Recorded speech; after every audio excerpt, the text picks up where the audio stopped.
أبدا على حبيبك خير الخلق كلهم مولاي صل وسلم دائما أبدا على حبيبك خير الخلق كلهم هو الحبيب الذي ترجى شفاعته لكل هول من الأهوال لمقتحم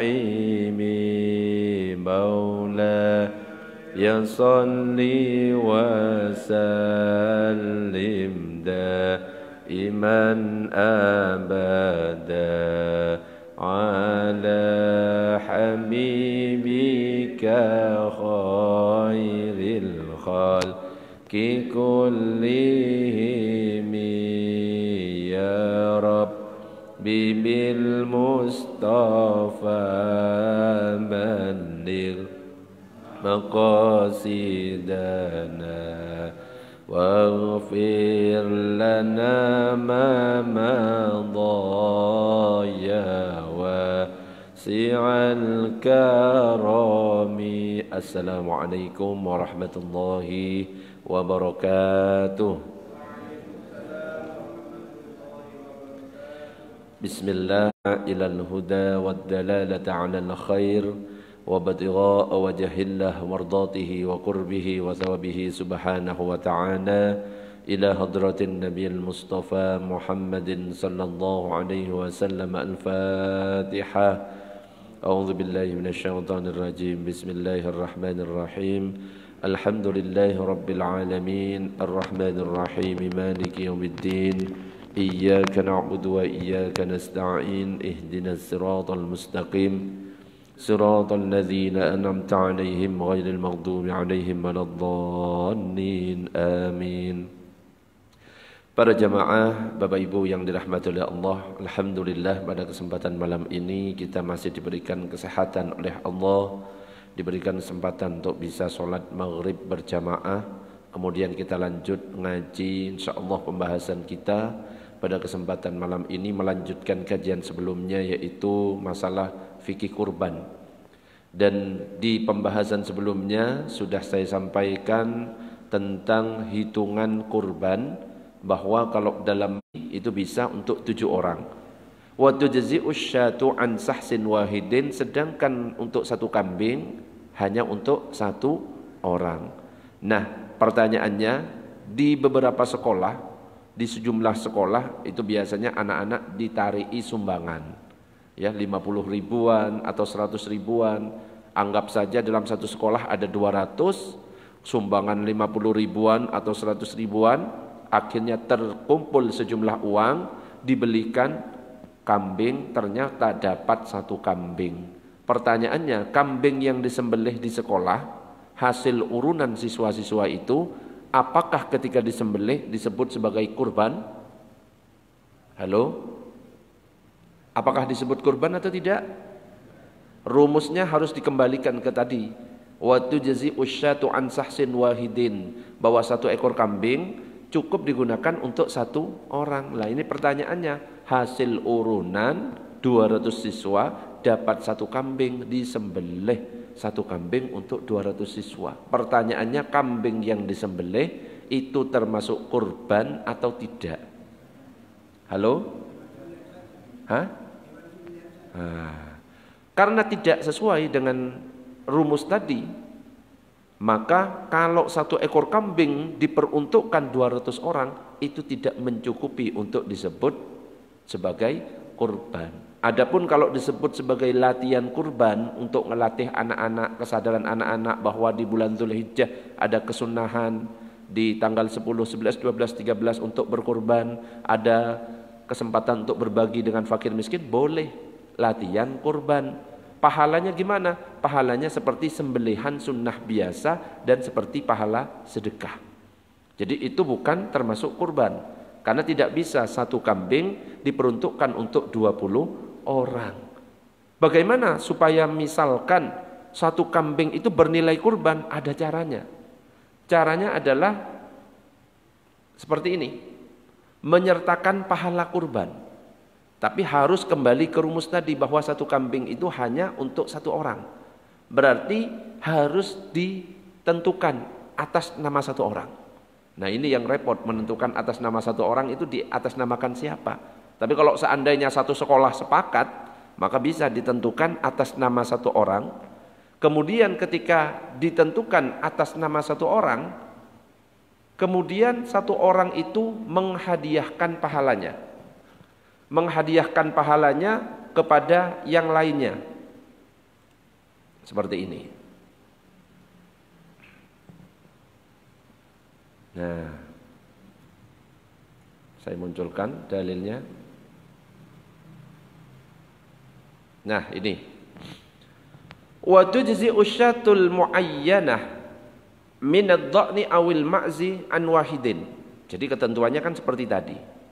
Bahwa satu kambing itu untuk satu orang saja. Fa in dzabahaha anhu wa an ahlihi aw anhu wa asyraka ghairahu fi thawabiha jaza. Jika dia menyembelihnya untuk dirinya dan keluarganya atau untuk dirinya menyertakan orang lain. Jadi orang lain disertakan. Disertakan dalam hal apa? Dalam hal pahalanya. Maka dibolehkan. Jadi tetap pakai atas nama satu orang, misalkan satu siswa siapa? Atau satu guru siapa, atau satu kepala sekolah. Di atas namakan satu orang, nah si kepala sekolah ini, misalkan di atas namakan kepala sekolah, langsung ketika penyembelihan menyertakan pahalanya untuk yang lain. Saya hadiahkan pahalanya ini untuk seluruh siswa saya, juga seluruh guru yang ada di sekolah ini. Maka orang-orang yang di sekolah itu mendapat pahala kurban. Dan kambingnya itu termasuk hewan kurban, karena kita merujuk pada aturan tadi bahwa satu kambing untuk satu orang. Nah kadang-kadang ada yang mengatakan seperti ini, satu kambing itu bisa langsung untuk nama keluarga. Jadi kalau dalam mazhab Syafi'i tidak bisa, satu kambing langsung namanya keluarga fulan, nggak bisa. Memang ada pendapat, yaitu pendapat mazhab Maliki, langsung diatasnamakan keluarga. Jadi kalau misalkan ada jamaah kok atas nama keluarga, terima saja, nggak usah dieyel. Nggak usah, akhirnya nggak jadi kurban di sini. Pokoknya terima aja ya. Selama masih ada pendapat yang mengatakan boleh, terima. Ini Ustadz atas nama keluarga ini, terima. Oh mungkin pakai pendapat mazhab Maliki, sembelih, bismillah. Nah tapi kalau kita, karena kita ini bermazhab Syafi'i, aturannya tetap atas nama satu orang. Loh Ustadz kan pernah Nabi itu berkurban atas nama dirinya, juga keluarganya, bahkan atas nama umat Muhammad. Sebagaimana di sini ketika Nabi menyembelih 2 kambing gibas, kemudian Nabi itu mengatakan Allahumma taqabbal min Muhammadin wa ali Muhammadin wa min ummati Muhammadin. Ya Allah, semoga engkau terima kurban ini dari Muhammad, dari keluarga dan dari umatnya. Kalau ditanyakan ini sebenarnya kurbannya siapa? Nabi Muhammad. Kita kan disebut. Saya tanya misalkan, Abah sudah kurban enggak? Kalau misalkan sudah dikurbankan Nabi, belum tetap ya. Kita itu cuma disertakan nama kita dalam hal pahalanya. Jadi bisa sumbangan atau patungan siswa di sekolah ya, bisa berubah menjadi statusnya kurban jika diatasnamakan satu orang kemudian dihadiahkan atau disertakan pahala yang lainnya sehingga mendapatkan pahala kurban semuanya. Allahumma shalli ala sayyidina Muhammad. Oke, sebelum dilanjut sampai di sini ada pertanyaan? Monggo kalau ada pertanyaan.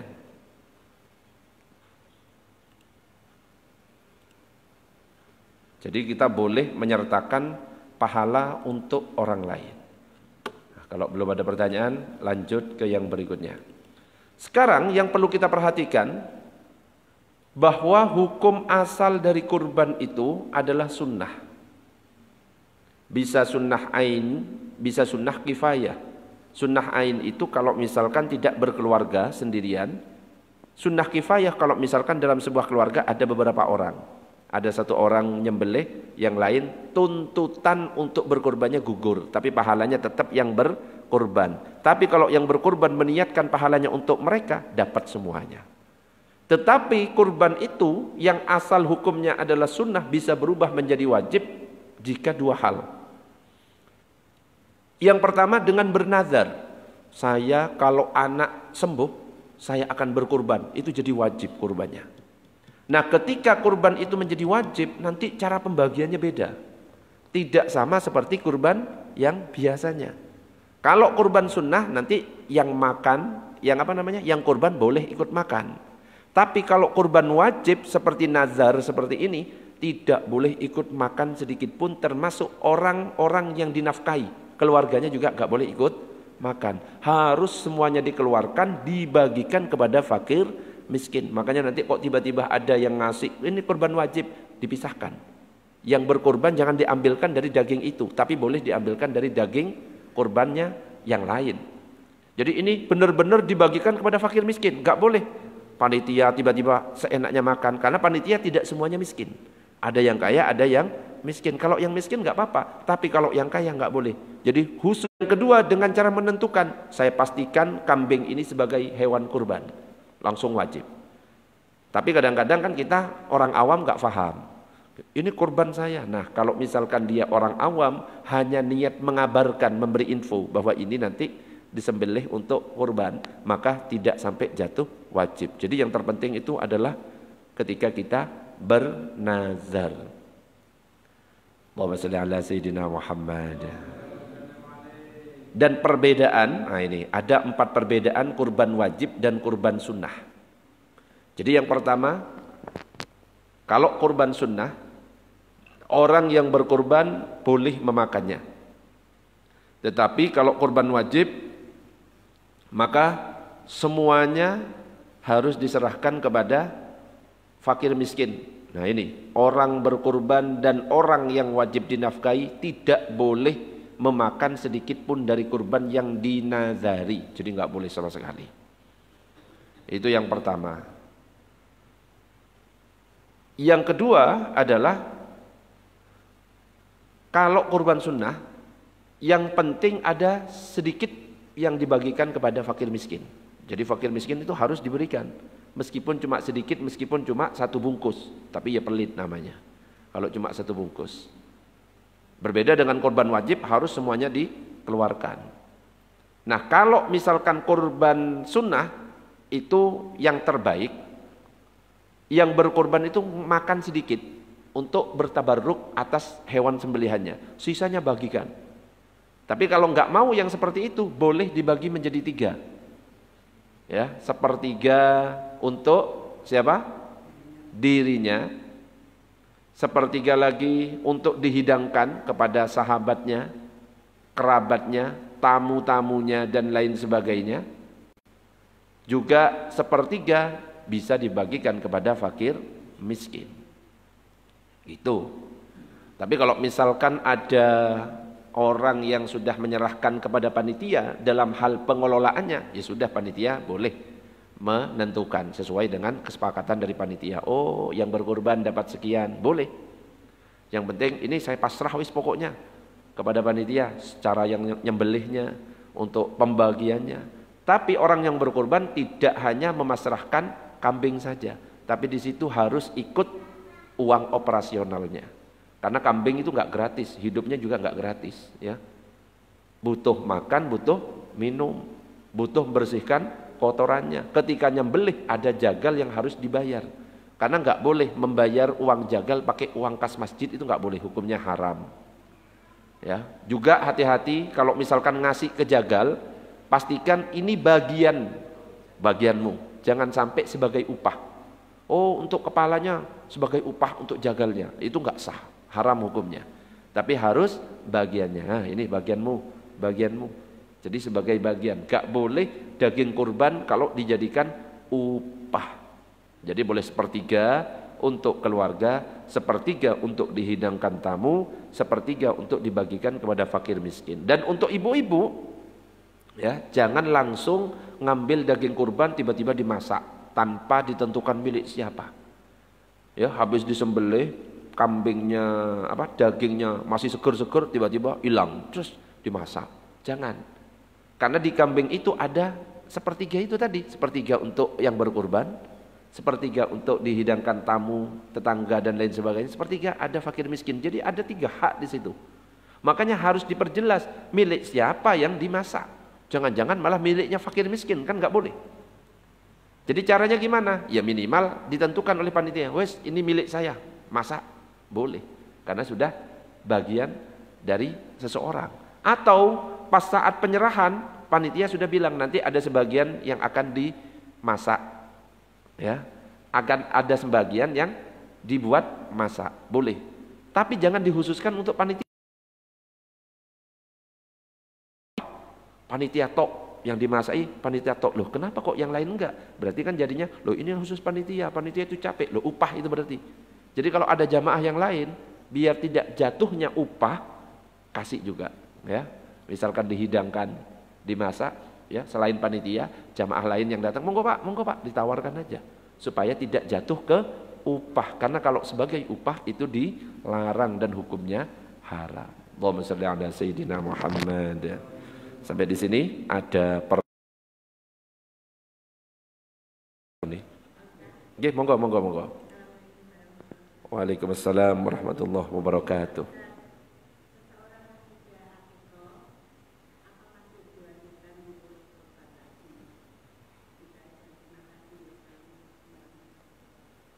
Ya. Apakah orang yang akikoh masih diwajibkan untuk berkurban? Akikoh dan kurban itu beda. Kalau kurban kesunahan atas masing-masing individu.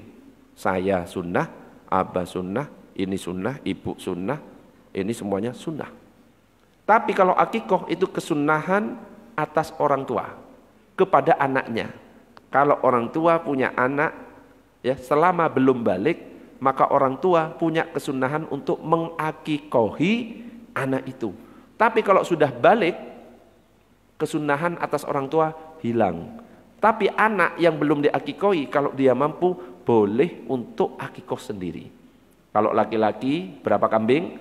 2. Kalau perempuan 1. Ustadz, kalau kambing untuk laki-laki cuma 1 boleh enggak? Boleh, sudah cukup. Saya cicil Ustadz, tahun ini 1, tahun depan 1, boleh. Boleh. Bahkan kalau nggak bisa nyicil untuk 2, cuma punya 1 kambing untuk akikoh, boleh. Itu batas minimal. Sedangkan sunnahnya 2. Ya, jadi jangan direpotkan. Kalau laki-laki wajib 2, repot. Tidak semuanya mampu. Dan beda antara kurban dan akikoh. Makanya kalau misalkan posisinya sekarang di bulan-bulan mendekati kurban, kok kita punya 1 kambing, dulukan mana antara akikoh dan kambing? Dulukan akikoh dan kambing, ya apa sih? Kok bingung? Akikoh dan kurban, ya apa sih? Ulangi. Misalkan posisinya sekarang mendekati Idul Kurban. Lah kita punya 1 kambing. Dulukan mana Ustaz? Ini kurban apa akikoh? Dulukan apa? Kurban. Karena kalau kurban itu kesunahan untuk kita, sedangkan akikoh kesunahnya siapa? Orang tua kita. Kurban. Oke. Kurban. Kalau misalkan kok bulan depannya mampu untuk akikoh untuk diri sendiri boleh. Kalau misalkan memang kita belum diakikohi. Bahkan ada ulama yang mengatakan bagaimana tentang hukum kurban sekaligus akikoh. Dijadikan satu kambing, yaitu ya diniatkan kurban, juga diniatkan akikoh. Ini disebutkan dalam kitab Ismit Al-Ainain fi Ikhtilaf Syaikhain. Dikatakan launawal aqiqata wad-dhahiyah lam tahsul ghairu wahidin inda Ibn Hajar wa yahsulul kullu inda Imam Romli. Jadi menurut Ibnu Hajar Al-Haytami tidak dapat mencukupi 1 kambing untuk akikoh dan kurban, enggak boleh dijadikan 1. Akikoh ya akikoh, kurban ya kurban. Tetapi Imam Romli mengatakan boleh jadi 1. Ini kurban saya sekaligus akikoh saya, sah katanya Imam Romli. Tapi lebih amannya dipisah, kurban sendiri, akikoh sendiri. Bagaimana kalau saya sudah akikoh, apakah tetap sunnah kurban? Sunnah kurban. Bagaimana kalau saya sudah kurban? Apakah sunnah akikoh sedangkan dulu saya belum diakikoi? Boleh akikoh sendiri. Bagaimana kalau misalkan tahun ini saya sudah kurban? Apakah tahun depan disunahkan kurban? Disunahkan tiap tahun, bukan seumur hidup sekali. Beda dengan akikoh. Kalau akikoh itu seumur hidup ya sekali. Kadang-kadang banyak yang salah faham, dikira kurban itu kalau sudah kurban akhirnya berikutnya tidak usah kurban. Ditanya, sudah kurban belum? Sudah 3 tahun yang lalu. Loh, akhirnya gak kurban lagi karena banyak yang salah faham. Setiap tahun kalau punya uang kurban lagi, kurban lagi. Bahkan kalau dalam mazhab Syafi'i orang yang mampu wajib kurban. Kalau dia mampu terus gak kurban, jangan deket-deket tempat sholat kami. Itu kata Nabi, ya, dalil yang dipakai. Tapi kalau kita mazhab Syafi'i pakai pendapat yang mengatakan hukumnya sunnah. Allahumma shalli ala sayyidina Muhammad. Ada pertanyaan yang lain? Monggo, ini yang mana dulu? Monggo Bapak silakan. Waalaikumsalam warahmatullahi wabarakatuh.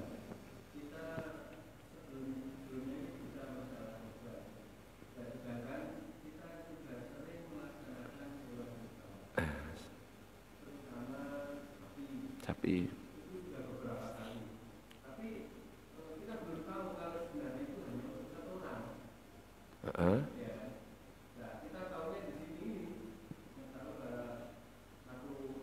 kambing.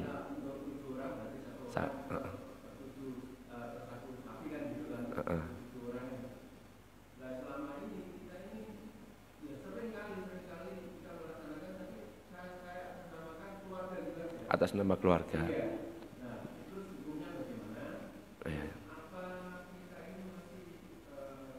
Ada kesunahan atau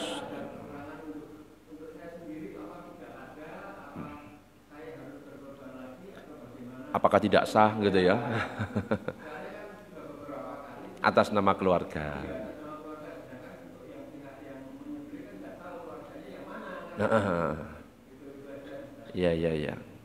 Ya. Jadi sempat viral di YouTube itu menjelaskan bahkan menyalahkan. Jadi salah pemahaman yang mengatakan bahwa satu kambing itu untuk satu orang. Yang benar itu satu kambing bisa untuk satu keluarga. Itu akhirnya dipanggil sama MUI. Ya kebetulan sudah meninggal orangnya itu. Ya dari luar, orang dari luar sudah meninggal dan minta maaf, minta bimbingan kepada MUI. Siapa? Tahu? Ya. Itu minta maaf, ditegur sama MUI, jangan disalahkan yang mengatakan satu kambing untuk satu orang. Lah Indonesia ini mazhabnya Syafi'i, lah kamu kan dari mana? Mazhabmu beda. Jadi tempat kalau kita berdakwah itu sesuaikan dengan mazhab apa tempat itu. Kalau ini mazhab Syafi'i, dakwah dengan mazhab Syafi'i. Lah mazhab lain dibawa ke sini sehingga membuat orang bingung. Kecuali kalau tidak menyalahkan, boleh. Ya, oh kalau mazhab Syafi'i satu kambing untuk satu orang. Oh kalau mazhab Maliki satu kambing boleh atas nama keluarga. Jadi bapak ini setiap tahunnya mungkin beberapa kurban sebelumnya atas nama keluarga. Apakah saya masih harus berkurban lagi? Apakah tidak sah? Sah Pak. Ya dianggap saja kemarin itu menggunakan pendapat yang kedua, yaitu pendapat mazhab Maliki. Nah ini, jadi menurut pandangan mazhab Maliki dalam kitab, loh kok nggak muncul? Nah ini tak munculkan, muncul. Nah anggap saja selama kemarin-kemarin yang berkurban atas nama keluarga menggunakan pendapat mazhab Maliki. Jadi kalau mazhab Maliki itu mengatakan satu ekor kambing atas nama satu keluarga. Tapi kalau misalkan kok tahun-tahun berikutnya pengen kurban, sekali-sekali pakai pendapat mazhab Syafi'i. Ya, atas nama bapak, kemudian ketika penyembelihan saya hadiahkan pahalanya untuk anak saya, ibu saya, paman saya, sebut semuanya. Sudah ngerti? Enggak apa-apa ya. Jadi anggap tetap sah, ya bukan berarti tidak sah. Ya kalau menurut mazhab Syafi'i ya tidak mencukupi, tapi kita itu enggak boleh memberatkan jamaah sia-sia, enggak. Ada pendapat yang mengatakan sah, berarti sah menurut mazhab Maliki. Untuk berikut-berikutnya bisa diamalkan ya, seperti penjelasan tadi. Allahumma shalli ala sayyidina Muhammad. Ada pertanyaan yang lain, Bah, tadi? Monggo. Waalaikumsalam warahmatullahi wabarakatuh.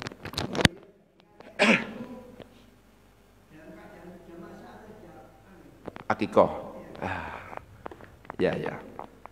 Antara kurban dan akikoh, ya. Kalau akikoh saat membagikan itu dianjurkan dalam keadaan matang. Makanya kalau misalkan ada acara akikohan, ya, biasanya dalam bentuk sate gulai, ya. Sudah matang. Coba bayangkan, wis sholawatan lama, baca yasin tahlil, ya. Kalau tiba-tiba daging mentah, lah kecewa penontonnya, ya kan? Jadi kalau akikoh dianjurkan yang matang, sudah dalam bentuk hidangan. Berbeda dengan apa? Kurban. Kalau kurban boleh dihidangkan tapi sudah izin seperti tadi ketentuannya, boleh dimasak sesuai ketentuan tadi, ditentukan itu milik siapa atau izin kepada yang berkurban. Sedangkan yang diberikan kepada fakir miskin harus dalam keadaan mentah. Yang diberikan kepada fakir miskin harus dalam keadaan mentah. Kenapa? Karena ketika kita memberikan kepada fakir miskin, itu statusnya kepemilikan. Fakir miskin itu bisa bebas, boleh dimakan oleh fakir miskinnya, boleh dijual. Jadi yang boleh menjual daging kurban, kulit kurban hanyalah fakir miskin. Tapi kalau tidak masuk status fakir miskin, kaya misalkan, dia nggak boleh menjual baik dagingnya, kepalanya, kulitnya, hanya boleh menikmati. Makanya kulit kurban itu ya jangan sembarangan asal jual, bisa-bisa tidak sah. Man ba'a jilda udhiyatihi fala udhiyatalahu. Siapa yang menjual kulit kurbannya, tidak ada kurban baginya, enggak sah kurbannya.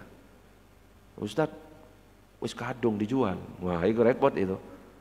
Tapi boleh kalau misalkan ada fakir miskin, ini milikmu. Mau dijualkan enggak? Oh ya jualkan, boleh. Atau ada panitia, dia fakir miskin. Dia yang menjual panitia. Faham maksudnya? Si panitia yang fakir miskin, ini buat kamu, oke. Terus dia yang menjual. Terus bagi-bagi dengan panitia yang lain. Oh, 100.000, boleh.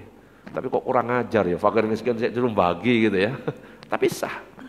Karena yang boleh menjual adalah fakir miskin. Kalau panitia yang kaya nggak boleh. Itu solusi. Itu bah, oke. Ada lagi pertanyaan? Monggo. Allahumma shalli ala Sayyidina Muhammad. Lanjut berikutnya. Ya, bah, monggo, bah. Misalnya satu keluarga menyembelih seekor sapi, untuk 7 orang. Kesepakatan kulitnya itu dijual, kemudian kulitnya itu dijadikan uang jika dapatkan bisa. Kalau dalam mazhab Syafi'i tidak sah. Ya, meskipun uangnya sama-sama nyampe kepada fakir miskin. Tapi gimana? Harus yang menjual itu yang fakir miskin. Buat kamu dijualkan enggak? Bantu tak jualkan enggak? Ya. Beda dengan mazhab Hanafi. Kalau mazhab Hanafi seperti itu sah. Dijual kemudian dibagikan kepada fakir miskin. Tapi kalau dalam mazhab Syafi'i enggak boleh seperti itu. Tapi yang boleh menjual hanyalah fakir miskin. Kita kasih kulitnya. Adapun kalau si fakir miskin itu bingung untuk menjual terus minta tolong kepada kita untuk menjualkan, boleh. Agak ruwet dikit, ya. Ya kan memang mazhab Syafi'i kan memang yang paling hati-hati. Nyentuh istri saja batal atau tidak? Batal dalam mazhab Syafi'i. Sengaja batal, enggak sengaja batal. Selama yang disentuh itu kulit ketemu kulit. Tapi kalau yang disentuh itu gigi, batal atau tidak? Tidak. Yang disentuh itu rambut, batal atau tidak? Tidak. Yang disentuh itu adalah kuku, tidak. Jadi yang batal itu kalau kulit ketemu kulit. Makanya kalau bapak-bapak punya wudu, terus pengen berangkat kerja, biar nggak batal wudunya, ya wes, rambutnya ditarik. Assalamualaikum, boleh. Atau giginya diketok, berangkat dulu, kukunya disentuh. Itu kalau dalam mazhab Syafi'i. Beda dengan mazhab Maliki atau mazhab Hambali. Kalau kesentuh, gak sengaja, tanpa ada syahwat, tidak batal. Tapi cara wudunya harus ikut mazhab Maliki. Allahumma shalli ala Sayyidina Muhammad. Ada pertanyaan?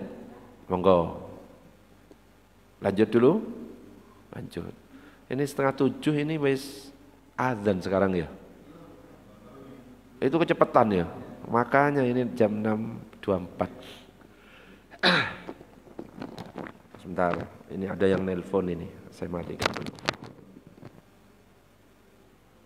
Nah ini malah ada yang nanya, Lora kalau akikoh dagingnya untuk menu hidangan pas hitanan seperti prasmanan, ya sekaligus ya akikoh sekaligus acara hitanan, boleh apa enggak? Boleh, niatkan akikoh, ya.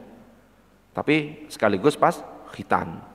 Misalnya abah mau hitan, ya enggak ya, ngapain hitan lagi. Terus sekaligus ini akikoh saya, enggak apa-apa, boleh, ya. Jadi boleh, enggak masalah kalau akikoh itu. Tapi ya sama, akikoh sama kurban. Kalau akikohnya nazar, gak boleh ikut makan keluarganya. Dan dia yang berakikoh. Tapi kalau akikohnya sunnah, gak ada nazar-nazar, wis pokoknya akikoh, boleh ikut makan. Kadang-kadang yang bingung di sini, Ustaz saya akikoh boleh ikut makan? Boleh. Ya, selama akikohnya gak pakai nazar. Begitu juga dengan kurban. Kalau gak pakai nazar, boleh. Yang berikutnya tentang waktu menyembelih kurban. Bentar, ini ada yang nelpon ini, tolak ini, orang lagi live. Ini yang gabung ini 250 orang masalahnya. Yang nge-view, yang menanya banyak, gak tak baca bah, ya lebih utama yang hadir di sini, gak tak baca, tak cuekin. Biasanya sampai 500, 400 kalau subuh itu, ya tak cuekin karena di depan jamaah. Oke, sekarang waktu menyembelih kurban. Jadi waktu menyembelih kurban itu setelah terbit matahari di hari raya kurban tanggal 10 Zulhijjah dan setelah selesai sholat 2 rakaat Idul Adha secara ringan dan 2 khutbahnya, baru itu waktunya. Nah kalau kita menyembelihnya sebelum sholat Id, nah itu tidak sah, cuma dianggap sembelihan biasa. Tetapi kalau kita menyembelih ya harus sesuai aturan, sudah sholat Id plus khutbahnya selesai. Nah kalau itu kita lakukan, maka dikatakan dalam hadis man dzabaha ba'da sholati tamma nusukuhu wa asaba sunnatal muslimin. Siapa yang menyembelih hewan kurban setelah sholat Idul Adha, sembelihannya sempurna dan sesuai dengan sunnah kaum muslimin. Tetapi kalau sebaliknya sebelum sholat, man doha qabla sholati falyu'id. Siapa yang berkurban sebelum sholat, maka hendaklah mengulangi. Tidak disebut sebagai hewan kurban. Malam takbiran disembelih, disebut kurban atau tidak? Tidak. Tapi kalau malam 11 disebut kurban enggak? Kita menyembelih kurban kan waktunya dari tanggal 10, 11, 12, 13. Kalau tanggal 13 sudah terbenam matahari, masuk maghrib, sudah enggak bisa. Kalau asar masih bisa. Nah sekarang pertanyaannya, dilakukan di malam hari. Hari ini misalkan hari raya Idul Adha, dilakukan malam, boleh enggak? Bukan malam takbiran, bukan, tapi hari raya malam ke-11, boleh enggak? Boleh, tapi hukumnya adalah makruh. Ya, kalau kita menyembelih kurban di malam hari, hukumnya sangat makruh. Ada sangatnya. Ya, ini. Wattafaqu ala annahu yajuzu dabhuha fi hadzal zaman lailan wa naharan. Boleh. Ya, sepakat para ulama tentang bolehnya menyembelih malam hari ataupun siang hari. Lakin yukrahu indana adzabhu lailan fi ghairil udhiyah. Kalau sembelihan biasa selain kurban hukumnya makruh. Wa fil udhiyati asyaddu karaha. Tapi kalau itu kurban sangat makruh. Tapi tetap sah selama tidak malam takbiran. Bisa difahami? Makanya lebih baik kalau nyembelih dilakukan di siang hari 10, 11, 12, 13. Ada pertanyaan sampai di sini tentang waktu penyembelihan? Lanjut? Masih lanjut. Kebetulan Idul Adha insya Allah hari Jumat. Hari Jumat nutut enggak biasanya? Nutut, tetap nutut. Cepat yang penting nutut. Beda antara unta, cara penyembelihannya, unta, sapi, kambing. Kalau sapi sama kambing disunnahkan dibaringkan, hadap ke kiblat. Tapi kalau unta dalam keadaan berdiri, stres langsung. Ya apa cara? Coba searching di YouTube tentang cara menyembelih unta. Memang anjurannya kalau unta berdiri. Cara nyembelihnya dalam keadaan berdiri, unta. Unta itu kalau mau disembelih keluar air mata. Ya. Keluar air mata. Beda dengan kambing ya, teriak-teriak, bengak-bengok kambing itu. Makanya kalau misalkan nyembelih jangan sampai pisaunya malah diasah di depannya kambing. Cereng, cereng, cereng. Yo, kasihan kambingnya. Ya, ngasahnya itu di belakangnya kambing, baru tiba-tiba seret. Itu. Nah, sekarang berikutnya tentang syarat orang yang berkurban. Jadi ada syaratnya orang-orang yang berkurban itu. Yang pertama, dia muslim atau muslimah. Adapun kalau non muslim yang berkurban, kurbannya ya tidak sah. Tetapi kalau kejadiannya ada non muslim ngasih binatang kurban, terima atau tidak? Terima aja, sembelih. Apakah boleh dimakan? Boleh, selama yang nyembelih adalah orang Islam. Meskipun si pengkurban yang nggak dapat pahala. Kenapa? Dia statusnya non muslim. Cuma dapat pujian. Oh, ini baik, ini non muslimnya. Nggak apa-apa, diterima, jangan ditolak. Terus yang kedua, mampu. Maksudnya mampu di sini punya kelebihan dari makanan pokok, pakaian dan tempat tinggal untuk dirinya dan keluarganya di hari raya Idul Adha dan hari tasyrik. Sedangkan umat Islam yang tidak mampu tidak harus memaksakan diri untuk melakukan ibadah kurban. Ya seperti yang saya sampaikan, kalau memang nggak mampu, alirkan darah dari ayam, jago ataupun angsa. Niatkan kurban, tapi jangan dilakukan di masjid. Ya, itu pendapatnya Ibnu Abbas. Lakukan masing-masing di rumah. Ustadz, saya ini nggak mampu, pengen kurban unta yang jelas nggak mampu, kambing nggak mampu, sapi apalagi. Gimana Ustadz? Pengen saya kurban. Makanya pakai pendapatnya Ibnu Abbas. Bagi orang fakir, pengen punya kemauan untuk kurban, dia tidak mampu, alirkan darah dari ayam, jago ataupun angsa. Lakukan di rumah masing-masing, biar jamaah yang nggak pernah ikut ngaji nggak bingung. Iki lapo kok Masjid Baitul Mukmin sekarang kok beda ya, kurban patungan sapi, kurban kurban kambing, terus kurban ayam jago, kurban angsa, tambah aneh-aneh. Yang terakhir kurban perasaan, wis tambah aneh-aneh wis ya. Jadi sembelihnya di rumah. Insya Allah dapat pahala dari niatnya itu. Nah ini kalau ini sudah benar-benar habis. Terus yang ketiga adalah balik. Jadi kalau belum balik, belum dianjurkan untuk kurban. Kalau dalam mazhab Syafi'i. Kalau mazhab yang lain boleh kurban, tapi kita mazhab Syafi'i tunggu balik baru sunnah berkurban. Dan yang keempat, berakal. Orang gila tidak diminta untuk melakukan kurban, tetapi bagi walinya boleh berkurban atas nama orang yang gila itu. Allahumma shalli ala sayyidina Muhammad. Ada pertanyaan sampai di sini? Ada pertanyaan? Ada yang nanya ke saya, Ustadz, ini kan hari Jumat. Apakah kalau hari Jumat sholat Jumatan tetap dilakukan Ustadz? Sedangkan kita paginya sudah melakukan sholat Id. Kalau dalam mazhab Syafi'i tetap wajib melakukan sholat Jumat. Memang ada sebagian tempat, ya saudara-saudara kita, kalau sholat Idnya barengan dengan Jumat, Idnya dilakukan, Jumatannya nggak wajib jadi duhur. Memang ada pendapat mazhab Hambali, tapi kita ini mazhab Syafi'i. Kalau mazhab Syafi'i, Idul Fitri ya Idul Fitri, Idul Adha ya Idul Adha, Jumatan tetap jalan. Karena sholat Id itu hukumnya apa? Sunnah, nggak bisa menggugurkan kewajiban yaitu sholat Jumat. Allahumma shalli ala sayyidina Muhammad. Ada pertanyaan? Cukup? Ya, monggo silakan.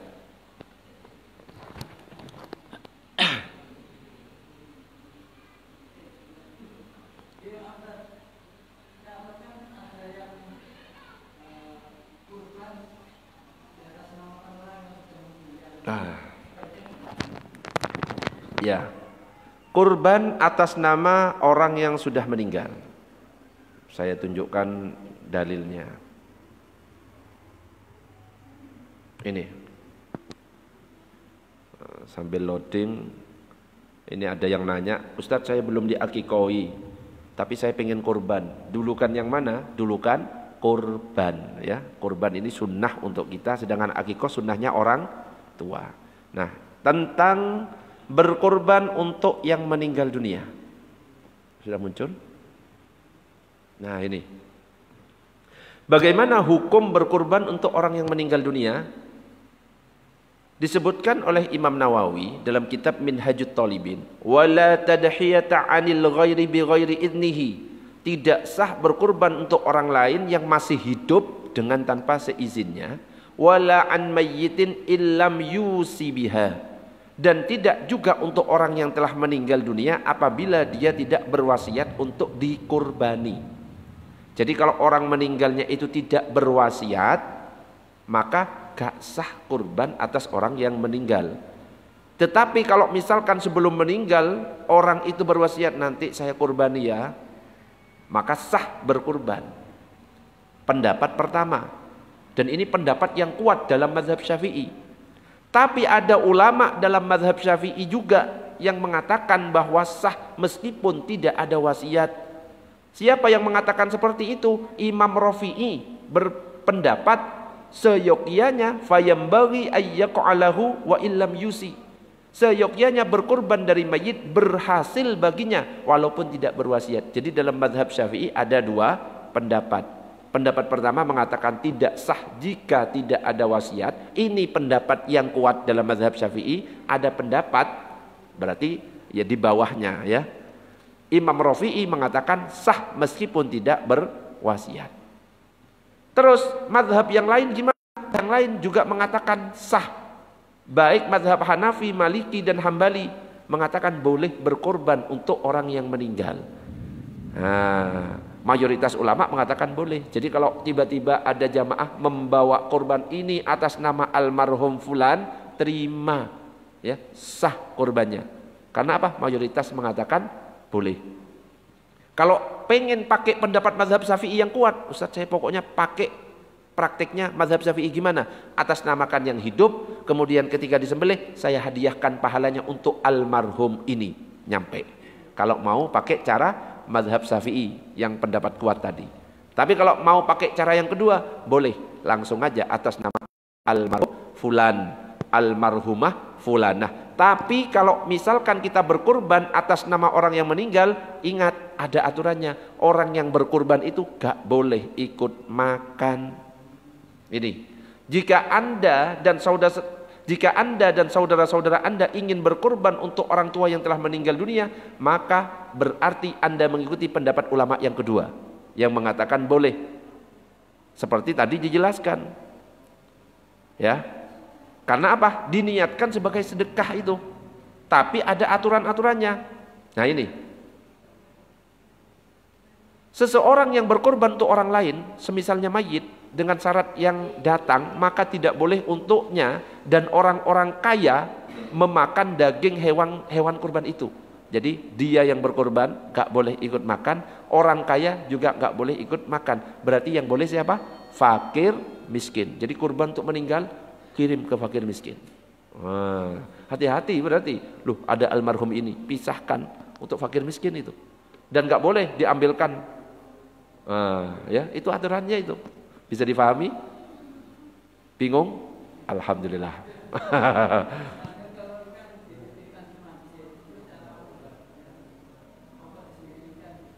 Iya, harusnya panitia ketika ada atas nama almarhum ini aturannya gak boleh ikut makan soalnya.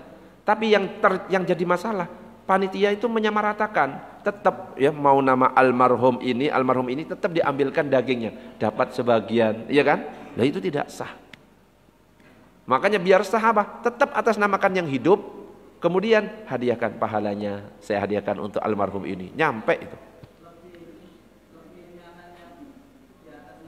Iya, yang masih hidup dia boleh makan, ya. Terus hadiahkan, saya hadiahkan pahala untuk ini. Boleh dia makan. Tapi kalau atas nama almarhum pakai pendapat yang kedua, gak boleh. Orang kaya gak boleh. Dia yang berkorban gak boleh. Artinya apa? Sebar seperti korban wajib kepada siapa? Fakir miskin. Juga merepotkan panitia itu. Ya, panitia repot masalahnya. Iki almarhum, waduh, sing ngendi almarhum wis nyampur wis. Bisa difahami? Nah.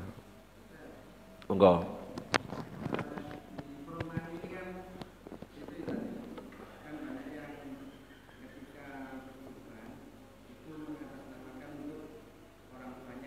Sudah meninggal.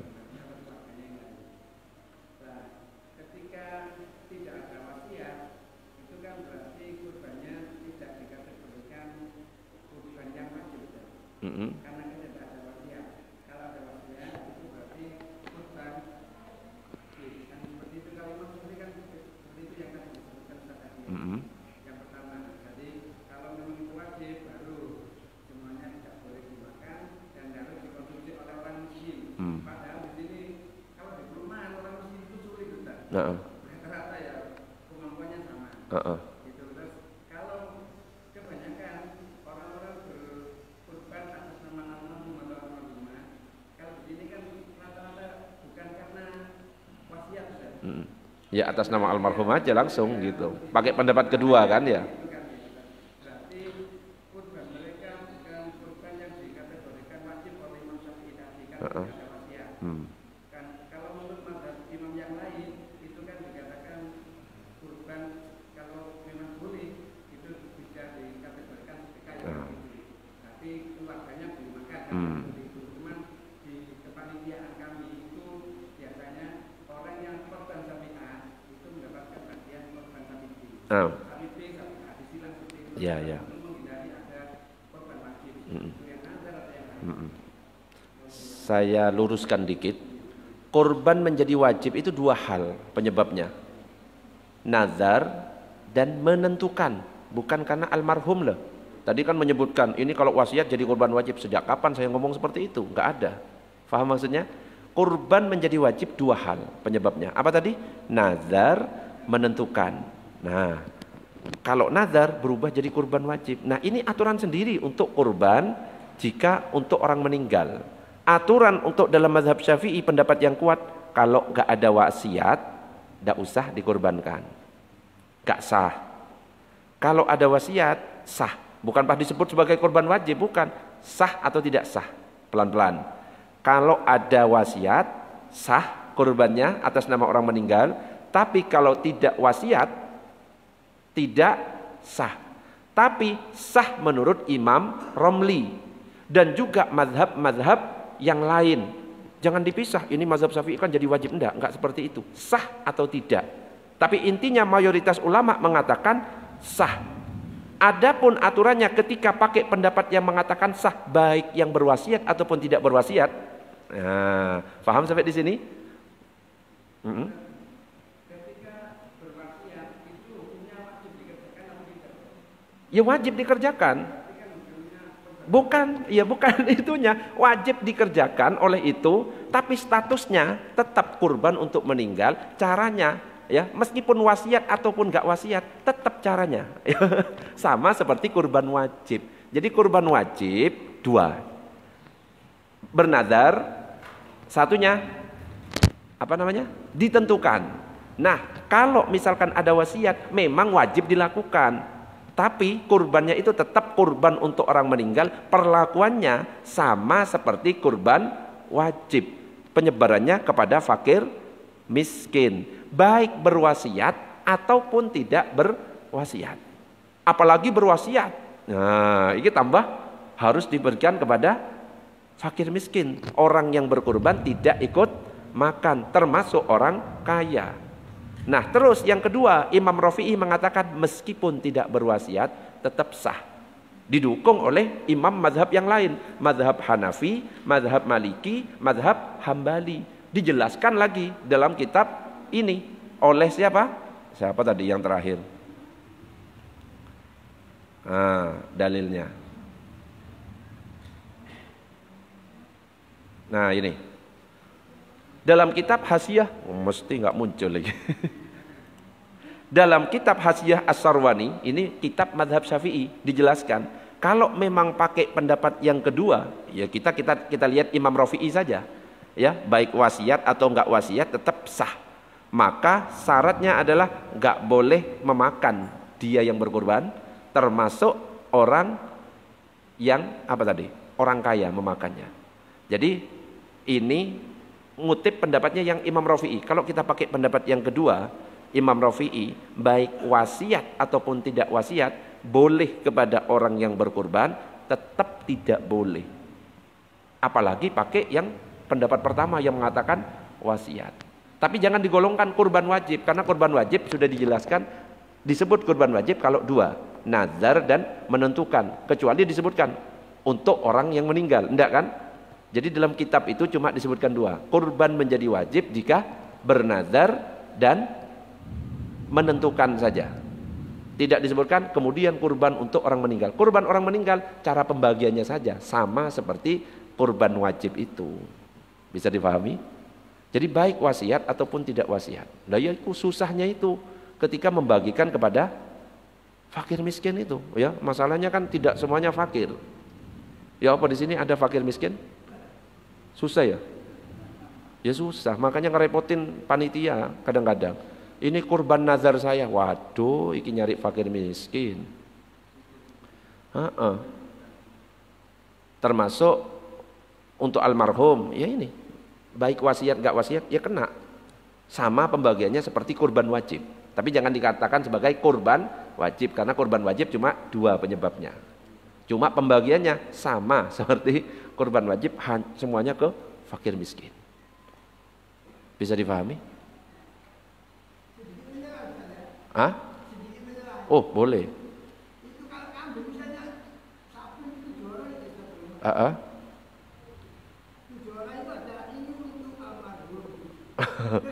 Iya benar, kayak gitu itu, iya kan? Kejadiannya satunya untuk yang hidup almarhum. Nah, kalau misalkan sebagian ada yang untuk almarhum, orang yang berkorban jangan diambilkan dari sapi ini, tapi ambilkan dari sapi yang lain. Paham maksudnya? Karena orang yang berkorban gak boleh ikut makan sapi yang atas nama almarhum.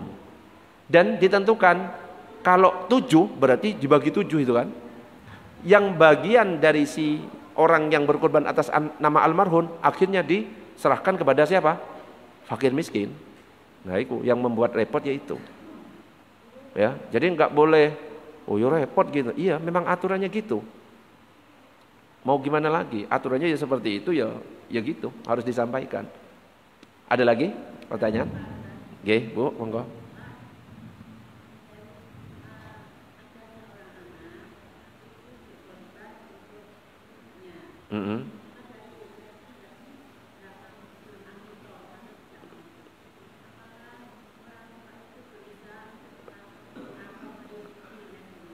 Oh iya.